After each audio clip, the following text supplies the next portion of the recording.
Hello दोस्तों, good evening, Radhe Radhe. आप सभी का स्वागत है आपके अपने यूट्यूब चैनल प्रतिष्ठा हिंदी ज्ञानधारा में। तो दोस्तों, आज जो है हम लोगों की रीतिकाल की अंतिम क्लास होने वाली है और आज हम लोग जो है रीतिकाल के अंतर्गत राम काव्य को देखेंगे कि रीतिकाल में जो है कुछ लोगों ने राम काव्य पर भी रचनाएं की हैं, कुछ लोगों ने कृष्ण काव्य पर भी रचनाएं की हैं। तो उन सभी कवियों को और उनके द्वारा जो रचनाएं लिखी गई हैं उनका हम लोग संपूर्ण अध्ययन करेंगे। वैसे देखा जाए तो राम काव्य और कृष्ण काव्य जो है भक्ति काल में लिखे गए थे ज़्यादातर, बट कुछ काव्य जो है वो रीतिकाल में भी लिखे गए, तो उन्हीं का अध्ययन आज हम लोग करेंगे।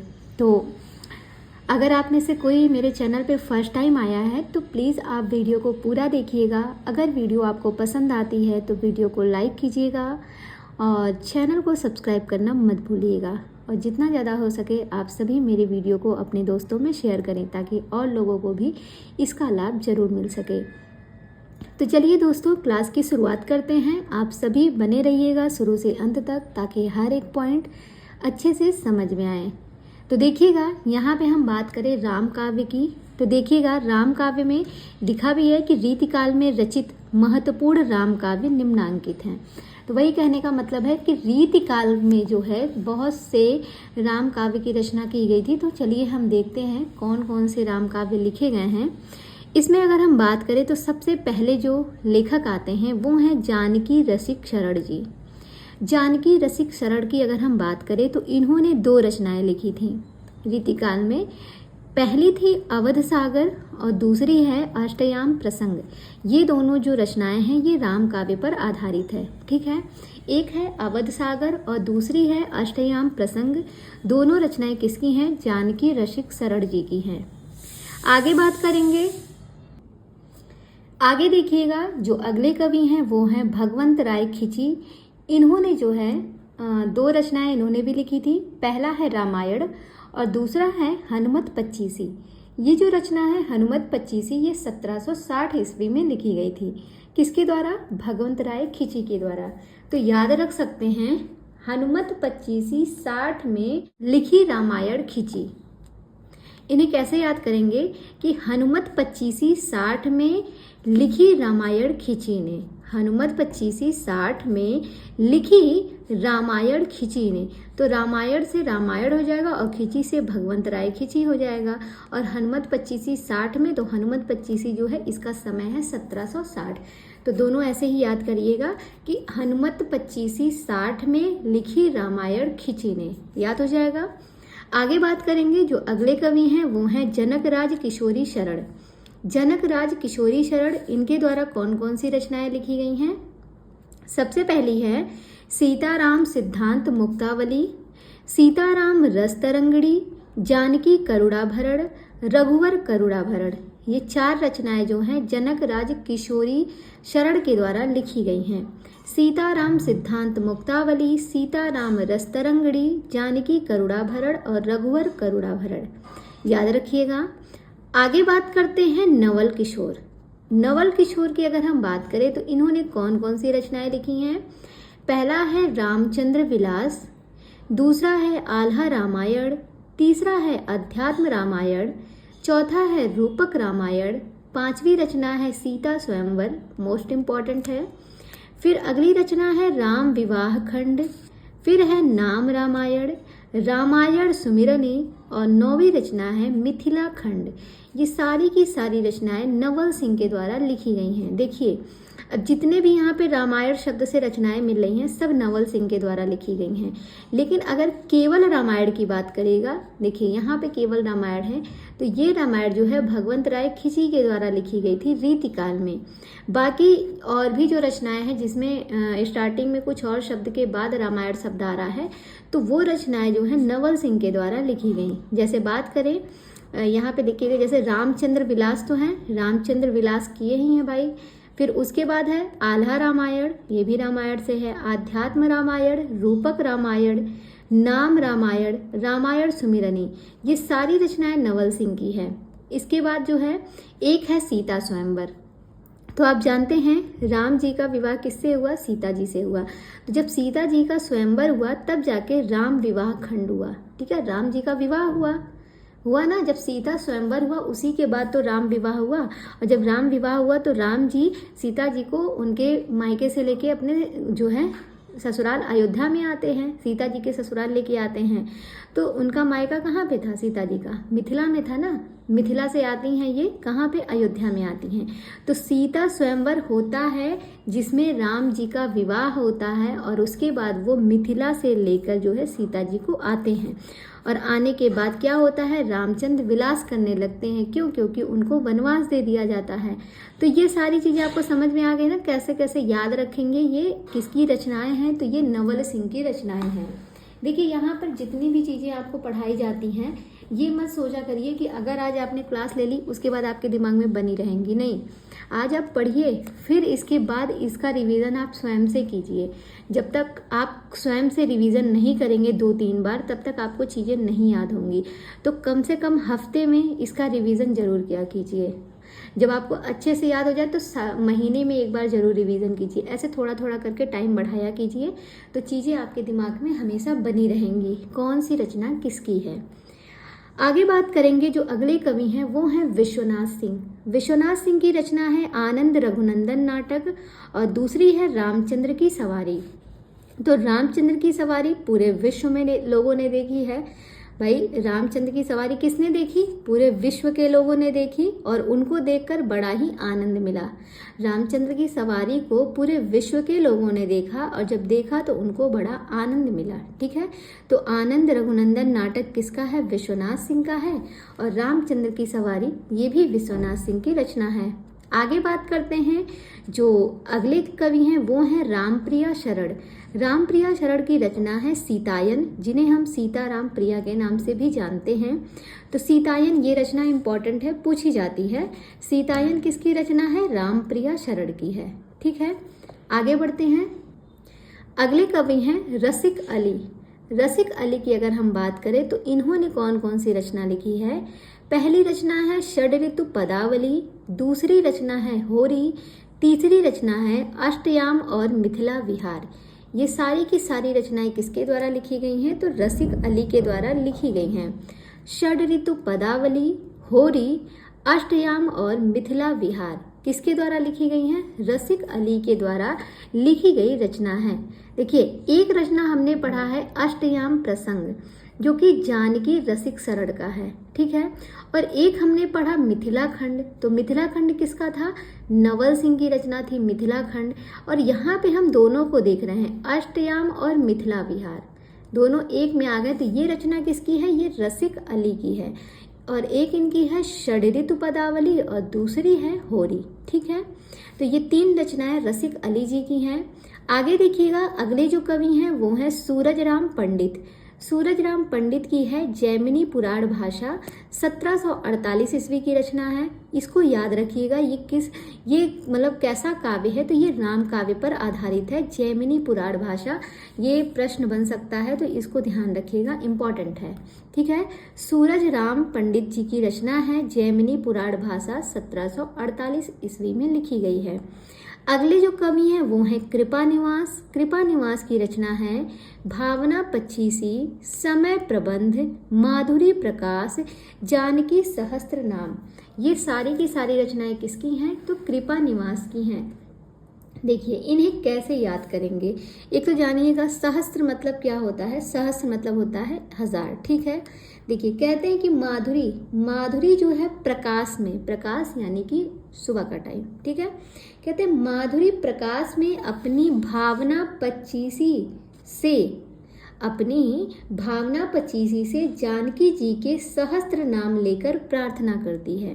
कहते हैं माधुरी नाम की कोई लड़की है जो कि प्रकाश में यानी कि सुबह के टाइम में माधुरी प्रकाश में अपनी भावना पच्चीसी से जानकी जी के सहस्त्र नाम यानी कि जानकी जी के 1000 नाम, जानकी जी के सहस्त्र नाम लेकर जो है प्रार्थना करती है कि आप कृपा जो है निवास पर बनाए रखना और हर समय प्रबंध के साथ। जैसे माँ लोग जो होते हैं वो अपने जब भगवान से प्रार्थना करती हैं तो हमेशा कहती हैं कि आप ईश्वर अपनी कृपा दृष्टि हमारे परिवार पर बनाए रखिएगा और हमेशा हमारे घर में जो है सुख शांति बनी रहे, हर चीज़ का प्रबंध हमारे घर में रहे, होता है ना। तो ऐसे ही जो माधुरी है वो प्रकाश में अपनी भावना पचीसी के साथ जानकी जी के सहस्त्र नामों को लेकर, सहस्त्र नाम को लेकर प्रार्थना करती है कि आप जो है हमारे निवास पर कृपा बनाए रखिएगा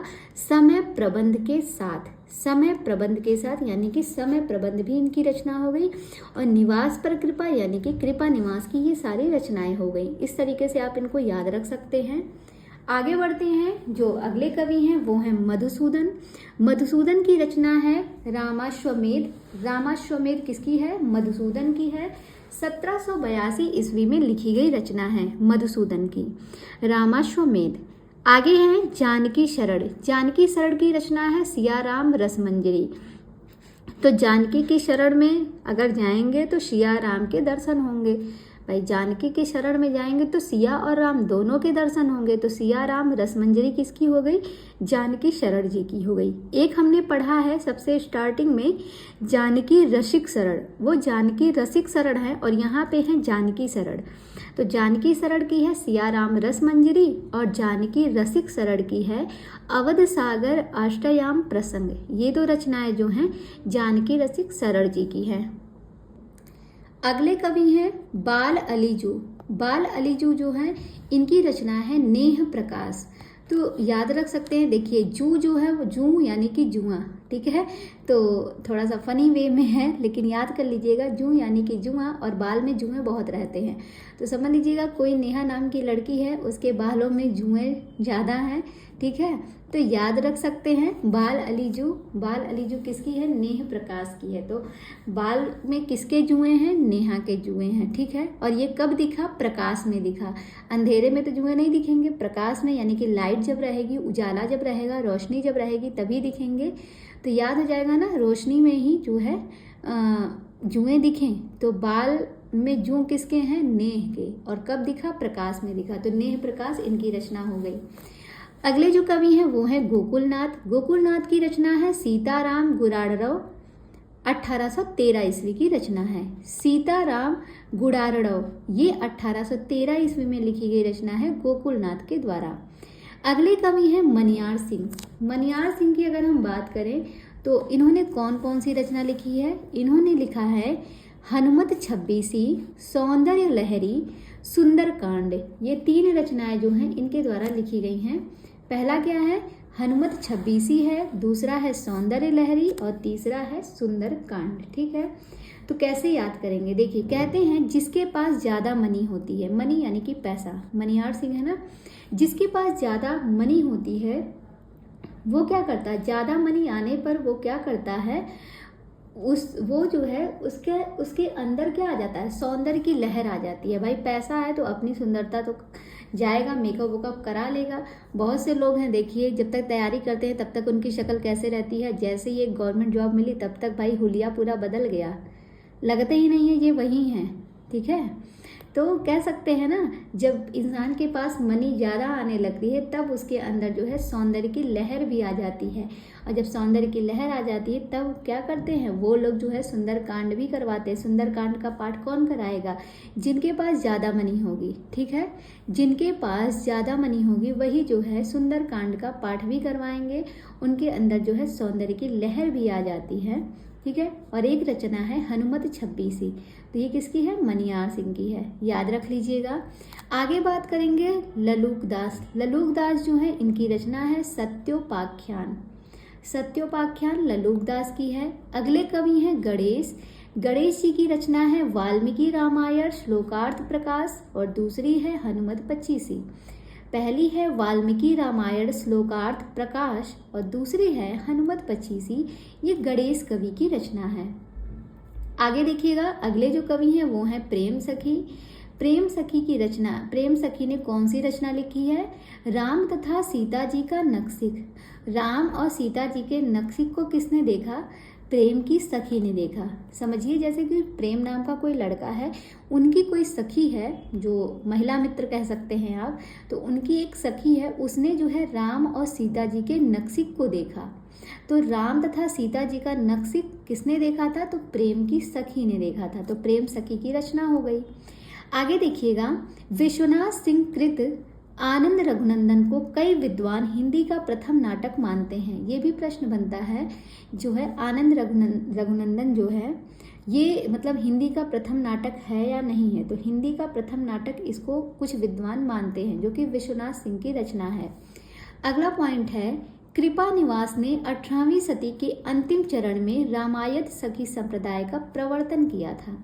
कब किया था? 18वीं सदी के अंतिम चरण में जो है कृपा निवास ने रामायण सखी संप्रदाय का प्रवर्तन किया था। ये इम्पॉर्टेंट है, इसको भी आप ध्यान रखिएगा। और इसके बाद जो अगला पॉइंट है वो है, प्रेम सखी का मूल नाम बख्शी हंसराज श्रीवास्तव था। वही प्रेम सखी जिन्होंने रचना लिखी है राम तथा सीता जी का नक्सिक, उनका जो मूल नाम है वो है बख्शी हंसराज श्रीवास्तव। याद रखिएगा, ये प्रेम सखी का मूल नाम है। आगे बात करेंगे कृष्ण काव्य। अभी तक तो हम लोग राम काव्य को पढ़ रहे थे, अब हम पढ़ेंगे कृष्ण काव्य। तो देखिएगा, रीतिकाल में रचित प्रमुख प्रबंधात्मक कृष्ण काव्य और उनके कवि जो हैं वो निम्नांकित हैं। सबसे पहले आते हैं गुमान कवि। गुमान कवि ने जो रचना लिखी थी, जो कि कृष्ण काव्य पर आधारित है, वो रचना है कृष्ण चंद्रिका, 1781 ईस्वी की रचना है। दूसरी है नैषध काव्य और तीसरी है छंदाटवी। ये तीनों रचनाएं किसके द्वारा लिखी गई? गुमान मिश्र के द्वारा लिखी गई हैं। आगे है ब्रजवासी दास। ब्रजवासी दास की रचना है ब्रजविलास, 1770 ईस्वी में लिखी गई है। तो ब्रजवासी दास की है ब्रजविलास, 1770 ईस्वी में लिखी गई रचना है। इसके बाद जो अगले कवि आते हैं वो हैं कवि मंचित। कवि मंचित की रचना है कृष्णायन और सुरभिदान लीला। कृष्णायन और सुरभिदान लीला, ये दोनों रचना किसकी है? कवि मंचित की है। तो कैसे याद करेंगे? देखिए, जब एक कवि है, जब वो मंच पर क्या कर रहे थे, जैसे कोई कवि है वो मंच पर गए, तो जब मंच पर गए तो वो क्या कर रहे हैं? वो कृष्ण की लीला कर रहे हैं, कृष्णायन कर रहे हैं। और उनकी लीला को देखकर जो सुरभि है वो उनको दान देती है। सुरभि उनको दान देती है, कहाँ पर? मंच पर ही। क्यों देती है? क्योंकि वो कृष्ण की लीला बहुत अच्छे से कर रहे थे। होता है ना, कृष्ण लीला होता है तो सब लोग जाते हैं देखने, तो मंच पर ही तो होता है। तो कहते हैं मंच पर जो है कृष्णायन हो रहा था, तो वहाँ पे सुरभि जो है वो उनको दान देती है उनकी लीला को देखकर। तो याद हो जाएगा, दान लीला। नेक्स्ट पॉइंट है, गुमान मिश्र ने हर्षकृत नैषध काव्य का अनुवाद ब्रज भाषा में किया। अभी जो हमने एक रचना पढ़ी है गुमान मिश्र की, नैषध काव्य, ये जो है, ये रचना जो है हर्ष की रचना है। संस्कृत के एक कवि हैं हर्ष कवि, उन्हीं की रचना है नैषध काव्य। और इसका इन्होंने जो है अनुवाद किया था ब्रज भाषा में। किसने? गुमान कवि ने। ठीक है, इस पॉइंट को याद रखिएगा, ये पूछा जाता है प्रश्न। आगे देखेंगे, रीतिकाल में रचित मुक्तक शैली में रचित कृष्ण काव्य अग्रांकित हैं। तो अब मुक्तक शैली में जो कृष्ण काव्य की रचना की गई है रीतिकाल के अंतर्गत, उन कवियों को और उनकी रचनाओं को अब हम देखेंगे। तो सबसे पहले आते हैं रूपक रसिक। रूप रसिक देव, पहले जो कवि हैं वो हैं रूप रसिक देव। संप्रदाय की बात करें तो इनका जो संप्रदाय है वो है निम्बार्क संप्रदाय। गुरु की बात करें तो हरिव्यास देव इनके गुरु हैं। इनके गुरु कौन हैं? हरिव्यास देव जी इनके गुरु हैं। इनकी रचनाओं को अगर हम देखेंगे तो रचनाएं हैं लीला विंशति, 1730 ईस्वी, हरिव्यास यशामृत, नृत्य विहार पदावली, नित्य विहार पदावली, वृहदोत्सव मणिमाला। ये 4 रचनाएं जो हैं रूप रसिक देव के द्वारा लिखी गई हैं। इनके गुरु कौन हैं? तो हरिव्यास देव जी इनके गुरु हैं। इनका संप्रदाय जो है वो निम्बार्क संप्रदाय है। जैसे कि आप जानते हैं जो लाल हैं उनका भी जो संप्रदाय है वो भी निम्बार्क संप्रदाय है। उसी प्रकार रूप रसिक देव का भी जो संप्रदाय है वो निम्बार्क संप्रदाय है। गुरु को याद रखिएगा, गुरु इम्पॉर्टेंट है और संप्रदाय भी इम्पॉर्टेंट है। रचनाएं जो इनकी हैं, इनकी रचनाओं को कैसे याद रखेंगे? देखिए, सबसे पहले तो गुरु को याद रखिए। देखिए, कहते हैं जो रसिक लोग होते हैं, रूप रसिक है ना, कहते हैं रसिक लोगों का जो रूप होता है वो हमेशा हरा भरा रहता है। कैसे? देवताओं की तरह हरा भरा रहता है। जो रसिक लोग होते हैं, रसिक लोगों का रूप, यानी कि रूप रसिक हो गया, रसिक लोगों का रूप हमेशा देवताओं की तरह हरा भरा होता है। हरा से हरिव्यास देव, देवताओं से देव हो जाएगा तो देवताओं की तरह हरा भरा रहता है। याद हो जाएगा इनके गुरु कौन थे। अब बात करते हैं इनकी रचनाओं की। तो देखिए, सबसे पहले याद करेंगे जो रूपक रसिक देव हैं, इन्होंने अपने गुरु के ऊपर, ऐसे पढ़िएगा कि रूप रसिक देव जो हैं, इन्होंने अपने गुरु यानी कि हरिव्यास देव, इनके ऊपर हरिव्यास यशामृत लिखा। एक रचना है ना, जो इनके गुरु का नाम है हरिव्यास, और इसी पर इन्होंने लिखा है हरिव्यास यशामृत। तो कहते हैं जो रूप रसिक देव हैं, इन्होंने अपने गुरु पर हरिव्यास यशामृत नामक एक ग्रंथ लिखा। जब इस ग्रंथ को लिखा तो उसमें क्या बताया? उसमें इन्होंने नित्य विहार पदावली, लीला विंशति जो कि 1730 ईस्वी में लिखी गई है, लीला विंशति का वर्णन किया। कैसे याद करेंगे कि जो रूप रसिक देव हैं, इन्होंने अपने गुरु पर हरिव्यास यशामृत नामक ग्रंथ की रचना की। अपने गुरु के ऊपर जो है हरिव्यास यशामृत नामक ग्रंथ की रचना की, और उसमें जो है नित्य विहार पदावली और लीला विंशति का वर्णन किया। और उसके बाद जो है एक वृहद महोत्सव हुआ। उसके बाद क्या हुआ? एक वृहद महोत्सव में उन्होंने अपने गुरु को मणिमाला पहनाई। समझ में आया कैसे याद करेंगे? देखिए, रूपक रसिक देव जो हैं, इन्होंने अपने गुरु के ऊपर जो है हरिव्यास यशामृत नामक एक ग्रंथ लिखा, जिसमें इन्होंने नित्य विहार पदावली और लीला विंशति का वर्णन किया। और उसके पश्चात जो है एक वृहद महोत्सव का आयोजन होता है, और उसमें ये क्या करते हैं? मणिमाला पहनाते हैं। तो वृहदोत्सव मणिमाला हो गया, याद हो जाएगा, आसानी से कनेक्ट कर लीजिएगा। आगे बढ़ते हैं। जो अगले कवि हैं वो हैं नागरी दास, जिन्हें हम सावंत सिंह के नाम से भी जानते हैं।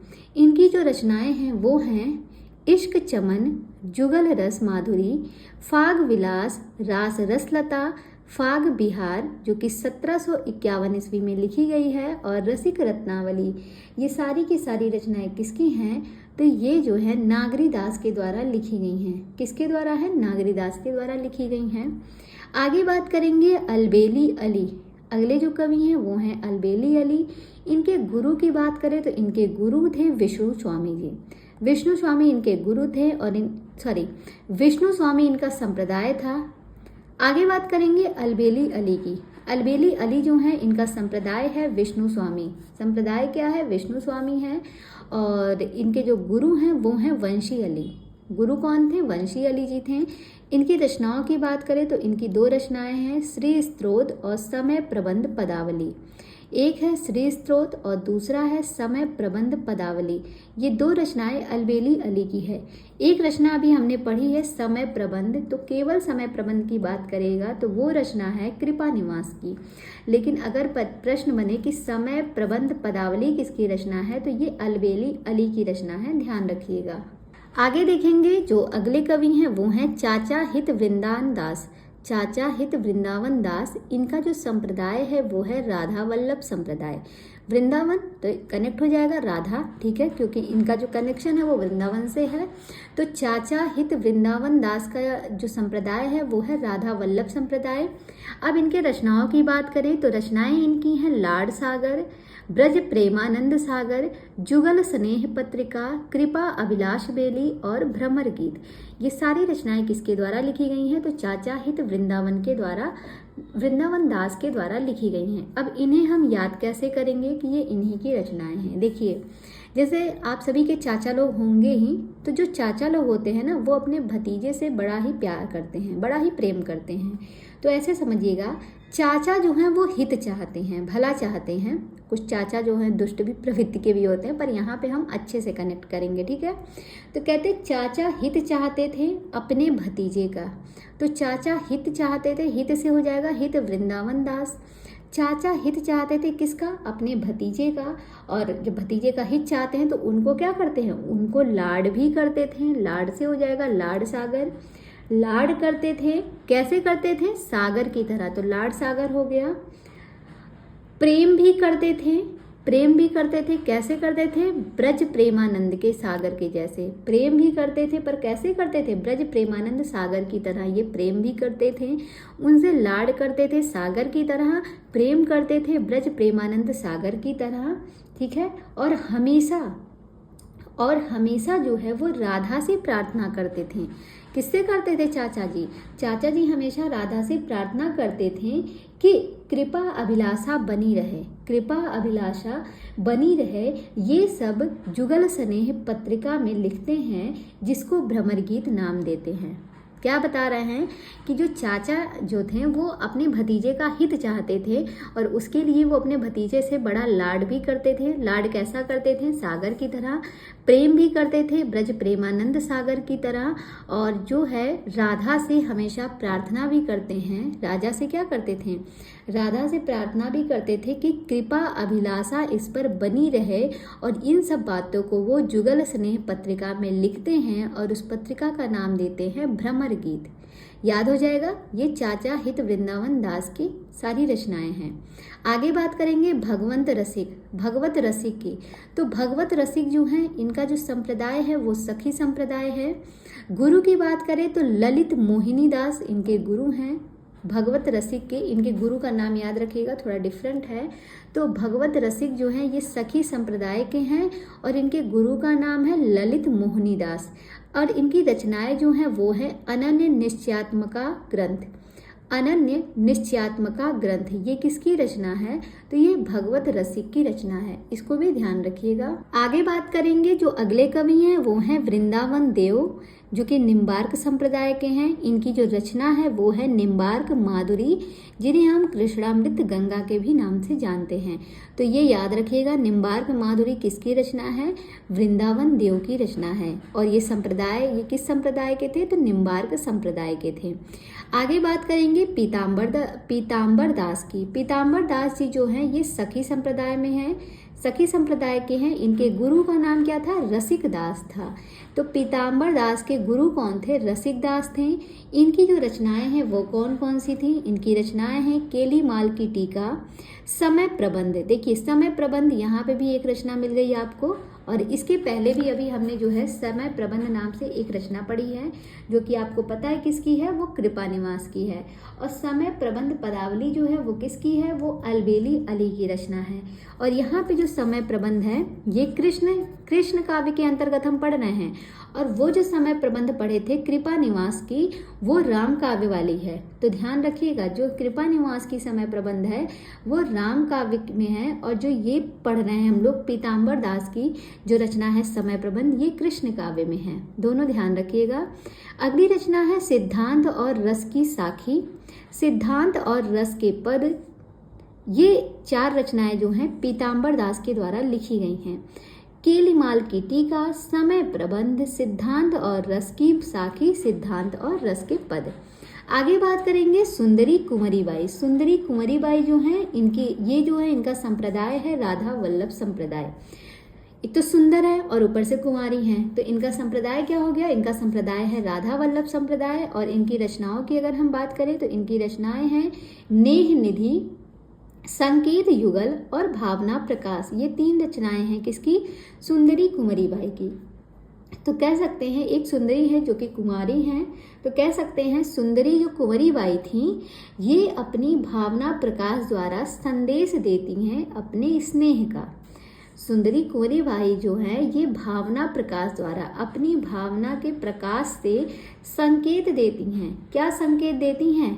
नेह का संकेत देती हैं। नेह का संकेत, नेह स्नेह कर लीजिए, तो प्रेम का, स्नेह का संकेत देती हैं। कौन? सुंदरी है, तो सुंदर है, ऊपर से कुंवारी हैं, तो ये अपनी भावना से संकेत देती हैं। किसका? नेह का संकेत देती हैं। तो याद हो जाएगा, नेह निधि, संकेत से संकेत युगल और भावना से भावना प्रकाश। अगले जो कवि हैं वो है प्रेम सखी। प्रेम सखी की बात करें तो इनका जो संप्रदाय है वो सखी संप्रदाय है, नाम से ही याद हो जाएगा। और इनके जो गुरु हैं वो हैं विजय सखी। इनकी जो रचनाएं हैं वो हैं स्नेह सागर, विरह विलास, कृष्ण जू की पाती, 12 मासा, विरह पत्रिका और फाग तरंगनी। ये सारी की सारी रचनाएं किसके द्वारा लिखी गई? तो प्रेम सखी के द्वारा लिखी गई रचनाएं हैं। तो आप इनको ऐसे याद रख सकते हैं। देखिए कहते हैं जैसे प्रेम सखी, ठीक है, और इनके गुरु कौन है? विजय सखी हैं। तो आप कह सकते हैं मेरी कोई सखी है, जैसे आप स्वयं से ले लीजिए, सबकी सखी होंगी ही। तो मेरी सखी जो है वो विजय से बड़ा प्रेम करती थी। विजय नाम का कोई लड़का है, उससे बहुत प्रेम करती थी मेरी सखी, और वो स्नेह के सागर के समान था। उसका जो प्रेम था वो कैसा था? वो स्नेह के सागर के समान था। लेकिन अब वो क्या करिए, स्नेह के सागर यानी कि स्नेह सागर है, लेकिन अब वो क्या करिए, अब वो 12 मास से 12 मासा, लेकिन अब वह 12 मास से जो है विरह विलास कर रही है, विरह में विलास कर रही है। और विरह में विलास करती हुई विरह पत्रिका कृष्ण जू की पाती को देती है। विरह में विलास करती हुई अपनी जो विरह पत्रिका लिखती है वो किसको देती है? कृष्ण जू की पाती को देती है। तो वो क्या कहते हैं? वो कहते हैं फाग तरंगिनी से तुम तर जाओगे। तुमने मुझे दे दिया है, अब तुम फाग तरंगिनी में तर जाओगे। कब तर जाओगे? फाग के महीने में तुम तर जाओगे। तो फाग के महीने में तर जाना यानी कि फाग तरंगिनी याद हो जाएगा।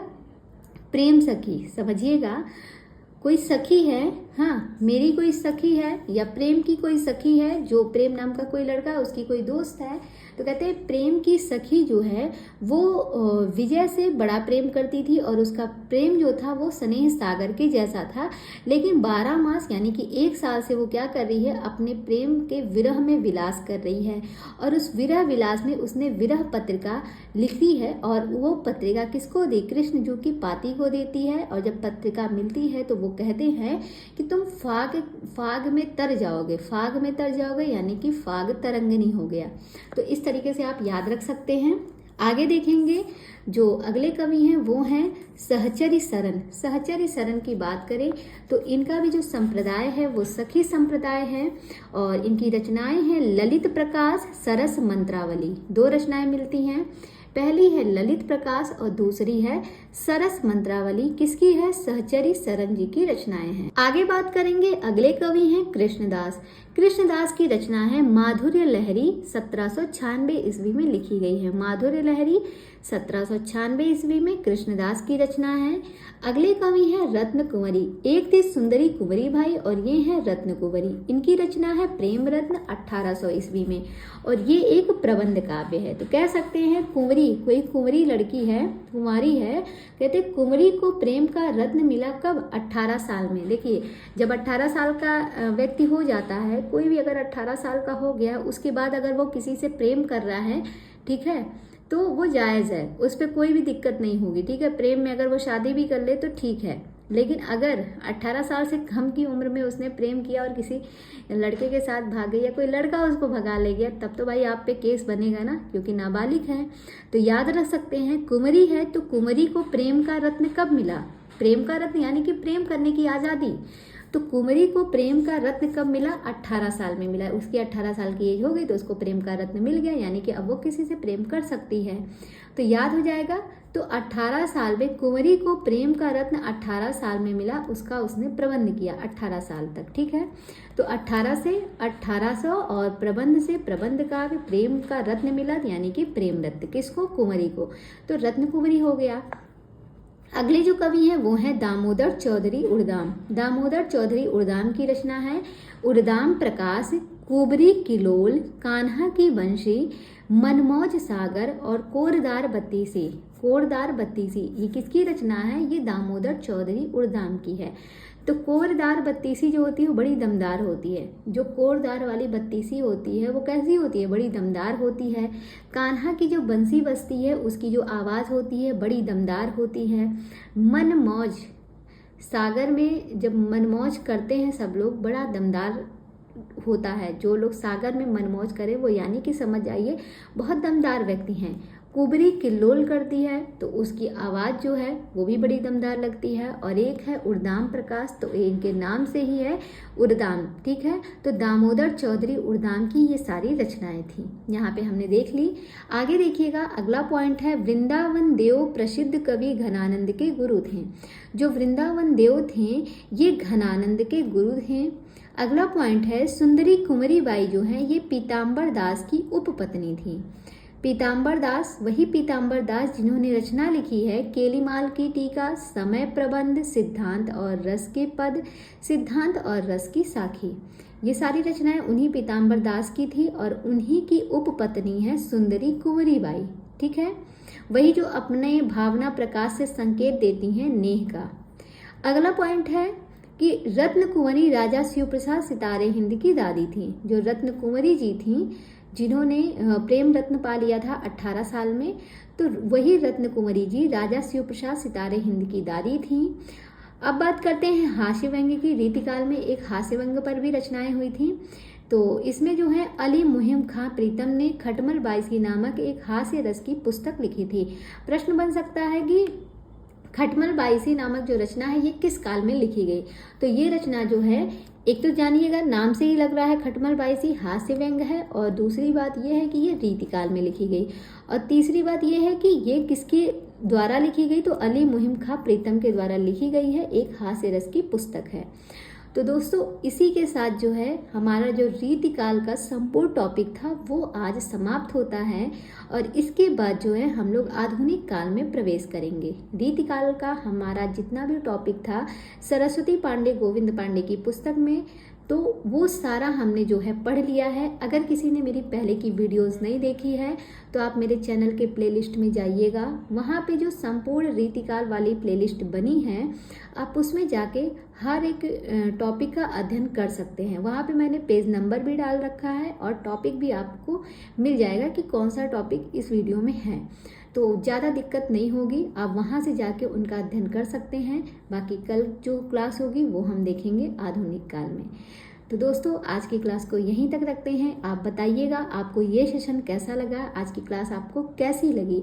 जैसी भी लगी हो कमेंट करके बताइएगा ज़रूर, और अगर चैनल को सब्सक्राइब नहीं किया है तो जाते जाते चैनल को सब्सक्राइब करना मत भूलिएगा, और वीडियो को लाइक कीजिए और दोस्तों में अपने शेयर ज़रूर कीजिए। तो मिलते हैं कल ठीक इसी टाइम पे शाम 6 बजे। तब तक के लिए बाय बाय, टेक केयर।